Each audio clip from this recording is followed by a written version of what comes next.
Serial முடிஞ்ச கையோட நம்ம எல்லாருக்கும் ரொம்ப ஃபேவரட்டான ஜெயாக்கா சார் இப்போ புது ப்ராஜெக்டில் கமிட் ஆகியிருக்காங்க. என்ன விஷயம் அப்படின்றத பார்த்துடலாம். நம்ம எல்லாருக்கும் தெரியும், ஜீ தமிழில் நெஞ்சத்தை கில்லாதே சீரியல் ரொம்ப ரொம்ப சூப்பராக போயிட்டு இருந்தது. நம்ம ஜெயாக்கா சார் அண்ட் ரேஷ்மா முரளி இவங்க 2 பேருமே சேர்ந்து பண்ணியிருந்தாங்க. ரொம்ப நல்லா போயிட்டு இருந்தது. பட் சடனாக எந்த ஒரு ப்ராப்பரான எண்டிங்குமே இல்லாமல் சடனாக எண்ட் பண்ணது எல்லாருக்கும் ரொம்ப கஷ்டமாக இருந்தது. அதுக்கான காரணம் கூட ஜெயாக்கா சார் சொல்லியிருந்தார். இந்த மாதிரி காலில் அடிபட்டிருந்தது, ஸோ கம்ப்ளீட்டாக ரெஸ்ட் வேணும்னு டாக்டர் சொல்லியிருந்தாங்க அப்படின்ற மாதிரி ஒரு வீடியோ மூலமாகவே கிளாரிஃபை பண்ணியிருந்தாரு. ஸோ இப்படி இருக்க நேரத்தில் அவருக்கு ஒரு புது ப்ராஜெக்ட் கிடச்சிருக்குங்க. அதோ ஸ்ரீலங்கன் பேஸ்டு மூவி, அதுக்கான பூஜை நடந்திருக்கு. அதில் நம்ம ஜெயாக்கா சார் கலந்துருக்காங்க. அண்ட் இதில் யார் ஹீரோயினாக பேர் பண்ணுறாங்கன்னு பார்த்தா நம்ம சீரியல் ஆக்ட்ரஸ் அக்ஷிதா இருக்காங்க இல்லையா, அவங்க தான் பேர் பண்ணி நடிக்கிறாங்க போல். ஸோ அது என்னதான் இருந்தாலும் 2 months ரெஸ்ட் எடுக்கணும் அப்படிங்கிறதுனால சீரியல்லேருந்து குவிட் பண்ணாங்க. இப்போ என்ன சடனாக மூவிக்கு போயிட்டாங்களே அப்படின்னு கூட யோசிக்கலாம் மேபி.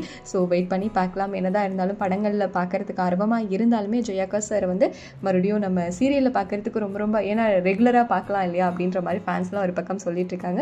ஸோ நீங்கள் சொல்லுங்கள், ஜெயாக்கா சார் உங்களுக்கு எந்த அளவுக்கு பிடிக்கும்? ஸோ அவர் மூவியில் பண்ணால் நல்லாயிருக்கும்னு நினைக்கிறீங்களா, இல்லை எங்களுக்கு சீரியல் தான் நடிக்கணும்னு நினைக்கிறீங்களா அப்படிங்கிறத கமெண்ட்டில் சொல்லுங்கள்.